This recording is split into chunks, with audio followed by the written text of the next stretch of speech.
श्रीललिता परमेश्वरी देवता श्रीमद्वाग्भवकूटेति बीजम् मध्यकूटेति शक्तिः शक्तिकूटेति कीलकम् श्रीललिता महात्रिपुरसुन्दरी प्रसाद सिद्धिद्वारा चिन्तितफलावाप्त्यर्थे जपे विनियोगः।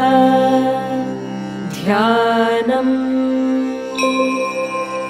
सिन्दूरारुणविग्रहां त्रिनयनां माणिक्यमौलिस्फुरत्तारानायकशेखरां स्मितमुखीमापीनवक्षोरुहां पाणिभ्यामलिपूर्णरत्नचषकं रक्तोत्पलं बिभ्रतीं सौम्यां रत्नघटस्थरक्तचरणां ध्यायेत्परामम्बिकाम्।